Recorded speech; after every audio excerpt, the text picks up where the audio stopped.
Merci. Comme j'ai pris le discours tout à l'heure un peu en cours, je pense que c'est aussi l'occasion de me présenter, puisque finalement je me rends compte que même en étant à l'Université de La Réunion depuis bientôt 20 ans, je connais peu de visages, c'est sûrement de ma faute. Donc je m'appelle Alain Cuqui. Historiquement, en fait, j'ai travaillé pendant une dizaine d'années à l'IUT. Et maintenant, je travaille à l'IAE, ce qui explique aussi que je n'ai pas forcément été amené à travailler avec d'autres composantes. Et de formation, je suis un informaticien de gestion. Alors c'est un statut qui est un peu bizarre parce que pour les informaticiens, je suis un gestionnaire et pour les gestionnaires, je suis un informaticien. Quelque part, c'est aussi, je pense que ça constitue un point fort dans le sens où on a les deux visions d'un aspect technologique et puis aussi d'un aspect organisationnel. Je vais vous parler plus particulièrement, je vais peut-être un peu à l'encontre d'un discours sur le numérique, c'est bien, en mettant peut-être un point focal, notamment dans les organisations, sur les impacts et les effets de ces outils dans les pratiques et sur les personnes. Donc j'ai intitulé la communication, stress, technostress et l'usage des technologies numériques dans les organisations, parce que justement je voulais mettre un point focal là-dessus. En termes de préambule, pour vous sensibiliser un peu, il y a une actualité qui fait que ce thème me semble important. Il y a des études qui ont montré que assez souvent, je pense que vous allez vous reconnaître là-dedans, beaucoup de personnes amènent du travail chez eux sur leurs outils numériques, le consultent pendant le transport. Alors, à La Réunion, ce n'est pas forcément le cas, mais je vois en métropole, ils travaillent dans les transports en commun, ils travaillent dans le train, dans le bus, dans le métro. Et beaucoup de professionnels trouvent ces outils de plus en plus envahissants. Donc il y a quand même, on cherche vraiment à essayer de se dire, bon, où est la frontière? Qu'est-ce qui se passe? Donc il y a eu des efforts qui ont été menés, notamment du point de vue légal, sur un droit à la déconnexion. Ça a été acté dans la loi travail El Khomri, qui cherche justement à dire on doit avoir le droit de se déconnecter du monde professionnel. Et ce droit à la déconnexion doit se décliner dans le cadre de l'entreprise, notamment au travers d'une charte d'utilisation. Je connais des entreprises, par exemple, qui ont volontairement fermé des serveurs de mail à certains horaires pour empêcher le cadre de se connecter à minuit, 1h du matin. Donc il y a des horaires où on ne peut pas aller chercher ces mails et on ne peut pas se connecter à l'organisation. Donc ça, c'est dans le cadre plutôt professionnel. Dans le cadre individuel, on parlera par exemple, c'est un mot un peu à la mode, le digital detox, c'est-à-dire des personnes qui, à un moment donné, disent stop, je vais me sevrer, je vais faire un jeûne de toutes ces technologies et je vais m'arrêter de me connecter. Alors ils partent, je ne sais pas, nous on partirait à Mafat, on partirait dans un cirque et puis on se coupe de tout cela. No Wi-Fi, no smartphone, no TV, rien, plus rien. On se coupe. Donc quelque part, tous ces changements, ça pose la problématique quels sont les facteurs de stress qui sont associés à l'usage de ces technologies. L'usage de ces technologies n'est pas neutre et ça a un effet sur les individus, ça peut avoir des effets pathologiques. Donc plutôt que d'être un optimisme béat associé à ces technologies, en se disant comment accompagner au mieux, en connaissant mieux ces facteurs de stress, comment accompagner l'utilisation et les usages de ces technologies. Donc ce que je vous propose dans cette présentation, c'est d'agir en deux parties, de vous proposer quelques conceptions du stress au sens général, et puis vous proposer quelques résultats de recherche associés au technostress, qui est un peu plus particulier. Donc ça, c'est la conception du stress. Donc en termes de définition, le stress est considéré de façon très générale comme une agression de l'organisme par un agent. Alors cet agent n'est pas forcément quelque chose de physique, ça peut être physique, psychique, émotionnel, c'est quelque chose qui nous agresse en tant qu'individu et ça suscite un déséquilibre en nous. Et de façon globale, on essaye de compenser, alors des fois on n'a pas les ressources, des fois on n'y arrive pas, mais on essaye de compenser par un travail d'adaptation. Donc le terme de stress la désignation du stress est quand même assez générale. On peut être agressé par des agents polluants, on peut être agressé par des individus physiquement et ça va générer du stress. Je vais vous présenter maintenant deux modèles qui sont communs en gestion, notamment en gestion des ressources humaines, sur l'interprétation du stress. Qu'est-ce qui est à l'origine du stress? Le premier modèle, c'est le modèle de Karasek, qui est le Job Demand Control. Alors, comment émerge le stress? D'abord, ce modèle part d'un principe qui a des contraintes et des exigences au travail.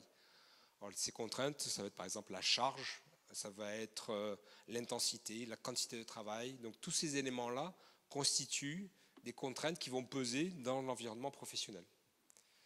Et pour gérer cela, on a des capacités de contrôle. Est-ce qu'on est capable de mieux gérer ces contraintes-là? Alors, ces capacités de contrôle, ça passe notamment par la latitude décisionnelle. Alors, la latitude décisionnelle, c'est la capacité à décider. Et ça passe notamment par une autonomie. Est-ce que finalement, on me demande de faire un certain nombre de choses, mais est-ce que j'ai la légitimité, est-ce que j'ai la possibilité de décider par rapport à la contrainte qu'on m'impose? Ça passe également, donc tout ça c'est ce que j'ai mis ici, autonomie dans l'organisation de ses tâches, dans la participation à la décision. Ça passe aussi par les compétences. C'est-à-dire qu'on peut m'exiger, on peut me demander un certain nombre de choses, mais je n'ai peut-être pas les compétences pour réaliser la tâche. Donc tout ceci constitue la capacité de contrôle. Et dans le modèle Karasek, normalement, dans un travailleur normal, on est à peu près dans une situation d'équilibre. C'est-à-dire qu'entre les contraintes et les capacités de contrôle, dans une situation normale, ça s'équilibre et on travaille, on fonctionne normalement. Le stress apparaît justement quand il y a un déséquilibre. S'il y a un déséquilibre, notamment en termes d'exigences, contraintes au travail trop élevées par rapport aux capacités de contrôle, à ce moment-là émerge du stress. Ça, c'est le premier modèle de Karasek. Le deuxième modèle qui est un peu plus utilisé maintenant, c'est le modèle Sigrist sur notamment la capacité de l'individu d'abord à interpréter une situation. Donc l'idée, ça vient des travaux de Lazarus sur le coping, c'est-à-dire l'adaptation des individus. La première chose, c'est un individu va devoir percevoir une situation. Donc sa capacité à percevoir, à interpréter les situations, ça va dépendre de beaucoup de choses, notamment de ses compétences, de son niveau de formation, mais également ça va dépendre de ses traits de personnalité. Donc il y a des caractéristiques individuelles qui interfèrent dans le processus d'interprétation. Et au travers de la perception de la situation, on a aussi des capacités d'imagination. Est-ce qu'il va être capable, il peut avoir une représentation juste de la situation, mais est-ce qu'il va être capable d'imaginer des solutions? Est-ce qu'il va être capable de mettre en place, d'agir? Tout cela, ce sont des attributs qui sont plutôt du côté individuel. Dans cette modélisation de Sigrist, il faut qu'il y ait, par rapport à cette perception de la situation et par rapport à cette capacité d'imagination, il faut qu'il y ait un travail d'adaptation. Notamment, l'adaptation, elle va faire intervenir deux choses qui sont, d'une certaine façon, on peut les mettre un peu avec le modèle précédent, en relation avec le modèle précédent. Donc on va avoir un travail d'adaptation qui vont susciter des efforts de la part de l'individu. Donc il va par exemple, je vais avoir des contraintes professionnelles particulières, des contraintes de temps, des responsabilités.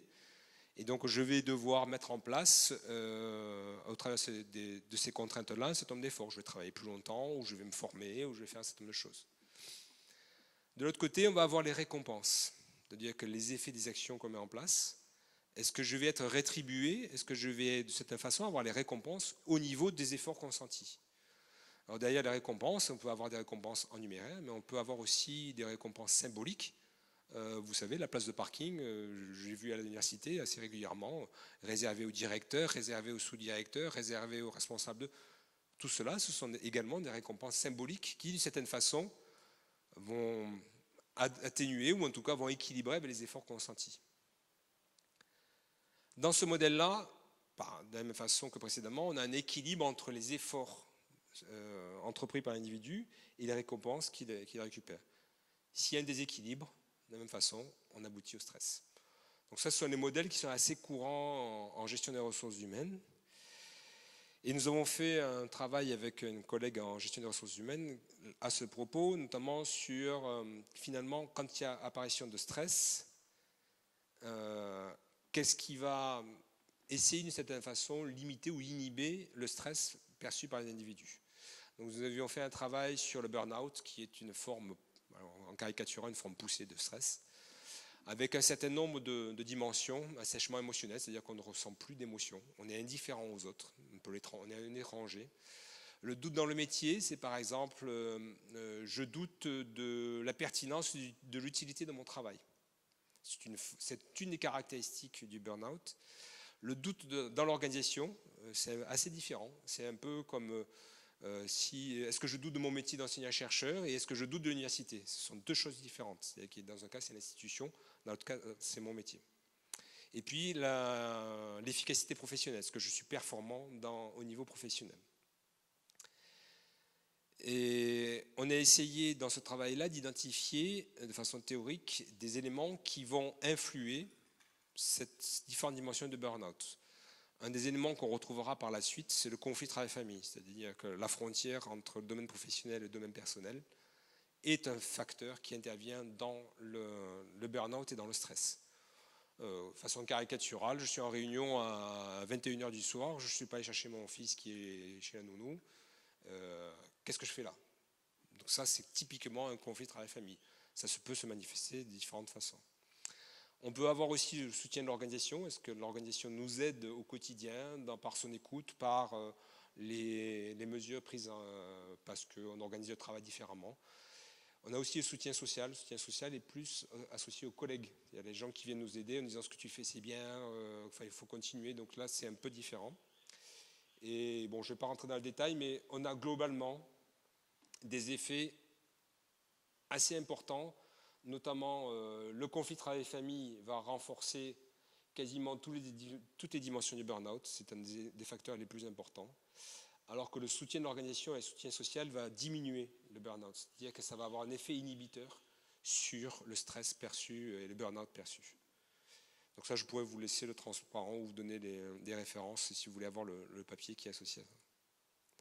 Donc ça, c'était les mesures. S'il y avait des mesures, c'est-à-dire les questions que l'on pose pour avoir associé aux différents concepts.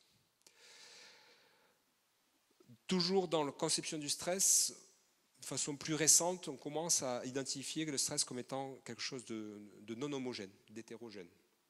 Notamment, les travaux de Potsakov, Lépine et Kavanagh nous montrent qu'il y a deux dimensions qu'ils ont identifiées comme étant le stress challenge et le stress hindrance. Alors, je n'ai pas traduit parce que c'est le terme qu'ils utilisent. Sachant que les facteurs de stress peuvent être perçus de façon plus ou moins négative. La première catégorie, stress challenge, c'est d'une certaine façon, j'ai une interprétation de la situation comme étant potentiellement positive pour moi. Ça ne veut pas dire que ce ne soit pas stressant, mais ça peut me valoriser, ça peut être quelque chose de positif pour moi. Ça peut être valorisable. Donc les facteurs qui sont associés à ça vont être perçus comme des obstacles à surmonter. J'ai des obstacles, ça, effectivement, mais je vais être capable de les surmonter. Je vais pouvoir me dépasser. C'est pour ça qu'on l'appelle challenge de cette façon. C'est un défi. Ça constitue en général, cette forme de stress, une force de motivation positive. En termes de comportement, ça va se manifester par je vais chercher à résoudre les problèmes. Donc je vais mettre en œuvre tout un ensemble de ressources, de capacités pour résoudre les problèmes. Alors, je vous ai mis en haut un sportif parce que c'est typiquement le stress ressenti par les sportifs. C'est-à-dire qu'ils sont en situation de tension, mais pour autant, ils ne sont pas détruits par cette tension. Ils se sentent capables de surmonter les épreuves. À l'opposé, on va trouver le stress hindrance ou obstacle. Donc c'est une situation potentiellement négative et stable, c'est-à-dire que l'acteur ne ressent pas la possibilité de modifier les choses. Il n'a pas les ressources, ou il considère qu'il n'a pas les ressources. Donc on est dans des situations de contraintes excessives et qui vont interférer avec les capacités des individus à atteindre des objectifs. Le sentiment général, c'est que je suis face à un mur. Le mur est trop haut et je n'arriverai pas à surmonter ce mur-là. Donc là, on va avoir d'autres formes de comportements, notamment par exemple des comportements de fuite. Je vais m'éloigner de la situation problématique. Je vais éviter de me trouver dans ces situations-là. Donc ça, c'était un peu rapidement les différents modèles qui étaient perçus, trois modèles globaux de stress et d'interprétation du stress. Donc là, je vais rentrer plus particulièrement dans les notions de technostress. Je vais notamment citer deux papiers qui sont intéressants, qui résument bien la situation. Un papier de Hayegari dans ce domaine-là, où un intérêt, c'est qu'il montre que la technologie n'est pas neutre. Notamment les caractéristiques de la technologie peuvent avoir un caractère plus ou moins stressant. Alors, il a identifié dans ce papier-là, par exemple, le caractère utilisable de la technologie. Est-ce qu'elle est utile, la technologie? Est-ce que dans mon travail, j'ai l'utilité de ce travail-là, de cette technologie-là? Est-ce qu'elle est complexe? Quand on est passé des interfaces texte pour les anciens informaticiens comme moi, où on devait écrire tous les textes cd, cd, slash, ce genre de choses, et que maintenant simplement on clique, on est passé d'un système entre guillemets complexe extérieurement à un système plus simple.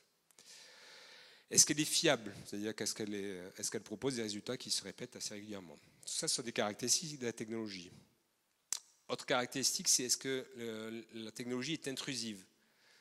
Notamment, ça se traduit par le présentéisme. Le présentéisme, c'est est-ce que je peux être connecté? Est-ce qu'on peut me faire appel à moi dans toutes les circonstances? Par exemple, un téléphone professionnel impose d'une certaine façon d'être tout le temps connecté à l'organisation. Votre président, votre directeur, votre président ou votre directeur qui vous appelle à 11h du soir, vous ne répondez pas, il ne comprendra pas, c'est sur votre téléphone professionnel. Donc quelque part, vous êtes toujours présent pour lui. C'est dans ce sens-là qu'on doit interpréter la notion de présentéisme. Le caractère intrusif se traduit également par l'anonymat. Est-ce que au travers de mes traces, est-ce que je peux naviguer plus ou moins notamment sur Internet, mais dans d'autres systèmes, de façon anonyme? Et puis enfin, le caractère dynamique. Est-ce que la technologie se renouvelle très souvent? Est-ce que le fait de changer souvent de technologie, d'interface, de fonctionnalité, tout cela, c'est un caractère déstabilisant. Donc ça, dans Ayagari, il a rangé tout cela dans les caractéristiques de la technologie qui vont être associés à des facteurs de stress qui sont plus liés aux usages. Donc son travail, ce qui est intéressant, c'est qu'il a dissocié caractéristiques de la technologie et caractéristiques des usages. Comme précédemment, on retrouve le conflit travail-famille, qui est un élément vraiment fondateur du stress et du technostress. Remarquez, je peux mettre déjà le dernier. Donc le conflit travail-famille va augmenter le stress et la tension perçue associée aux technologies de l'information. La violation de la vie privée, j'ai l'impression que par ces technologies-là, on peut m'épier, me tracer, voir tout ce que l'on fait. La surcharge de travail associée à ces outils, c'est-à-dire qu'on a souvent le discours, les outils vont nous libérer d'un certain nombre de tâches, alors qu'en fait on se rend compte que plus on les utilise, beaucoup de travailleurs ont le sentiment que plus ils en font avec ces technologies-là, et plus on leur en donne, et plus ils en ont. Donc la surcharge de travail associée à la technologie est aussi un facteur de stress. L'ambiguïté de rôle, c'est avec ces technologies, je ne sais pas trop quelle priorité associer. Par exemple, je me charge par exemple de problèmes techniques parce que je dois utiliser ces technologies-là, alors qu'en fait, par exemple, je suis enseignant, je suis obligé ce matin, pas plus tard que ce matin, j'avais une vidéo qui était mal connectée, j'avais le serveur qui ne répond pas, alors qu'en fait, je devrais faire de la pédagogie, je ne devrais pas faire de la technique.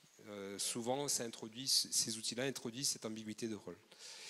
Dernier élément qui est associé aux usages, c'est la menace sur le travail, c'est-à-dire que ces technologies vont remettre en cause mon travail, ma compétence. Je vais pouvoir être remplacé par des machines, ça c'est le premier niveau, mais je peux aussi être remplacé par des personnes qui sont formées à ces technologies, qui sont plus jeunes que moi et qui vont venir me remplacer, ce qui revient à peu près au même. Donc la technologie constitue également une menace et tout cela est générateur de stress et de tension. L'autre travail qui est de Raghunathan et de Taravdar et les autres auteurs, il faut intervenir trois paquets de facteurs. Le premier facteur qui a été mobilisé, ce sont des facteurs qui sont assez proches de ceux de Ayagari, qui sont associés aux usages de la technologie. C'est-à-dire que les facteurs de technostress qu'ils utilisent, c'est la surcharge de travail, l'insécurité due à la technologie, l'invasion de la technologie, l'incertitude et la complexité. Donc ce sont tous les éléments qu'on a revus dans Ayagari. Donc là-dessus, il n'y a rien de nouveau. Ce qui est un peu plus original, c'est qu'il nous dit mais l'organisation n'est pas neutre là-dedans. C'est-à-dire qu'elle peut, d'une certaine façon, diminuer le stress perçu. Ils identifient notamment le support organisationnel, notamment le support technique. J'ai un helpdesk, c'est-à-dire j'ai une aide de premier niveau, je peux avoir des super utilisateurs qui peuvent me conseiller. Le fait de disposer de ces ressources-là ça va diminuer mon stress. Je peux avoir aussi des incitations de la part de l'organisation à utiliser ces technologies. On se sent soutenu, on se sent encouragé en nous disant oui, de toute façon ne t'inquiète pas, même si tu ne sais pas encore le faire, je vais te former, je vais pouvoir t'aider. Donc ça c'est ce qu'ils appellent literacy facilitation, c'est finalement les incitations de l'organisation. Et puis je vais avoir, ce dont je vous ai parlé, c'est la facilité d'implication technologique, valorisation de l'essai, de l'expérimentation, de l'usage. J'ai aussi l'incitation de l'organisation au travers des échanges d'informations. Par exemple, ce qu'on fait aujourd'hui, c'est d'une certaine façon un support organisationnel, une literacy facilitation de la part de l'Université de La Réunion. Ce qu'il faut retenir, c'est que l'organisation n'est pas neutre. Elle peut, d'une certaine façon, faire baisser le niveau de stress de ses salariés au travers de ces ressources-là. Et ça se traduit par quoi? Et c'est là, du point de vue du manager, c'est intéressant, du point de vue du gestionnaire, c'est qu'en fait, ça influence le rapport au travail. Les trois concepts qui ont été évoqués par les auteurs, c'est la satisfaction au travail, l'engagement organisationnel et l'engagement à continuer dans l'organisation. Donc, d'une certaine façon, on se rend compte que, par exemple, les technostress, ça va diminuer la satisfaction au travail, ce qui est un peu, ça va avoir un effet négatif sur la satisfaction au travail. Et par contre, les inhibiteurs de technostress, eux, vont avoir un effet positif sur la satisfaction au travail. Donc on se rend compte que ce technostress, inhibiteur de technostress et technostress, ont des effets d'un point de vue organisationnel sur les salariés dans le travail professionnel. Là, j'ai rajouté ce que nous avions vu précédemment, notamment conflit travail-famille que l'on retrouve pas vraiment. Le soutien social, le soutien organisationnel, eux aussi ont des effets là-dessus.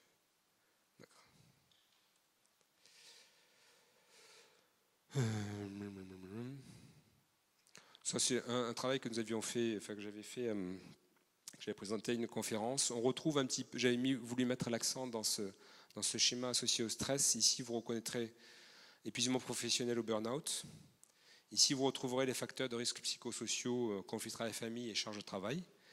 Et en fait, je voulais mettre l'accent sur le fait qu'on utilise les technologies professionnelles. On a un usage professionnel des technologies, mais chez soi. Et j'ai voulu montrer que cet usage professionnel des TIC dans la sphère privée, ça a une influence directe sur le stress perçu.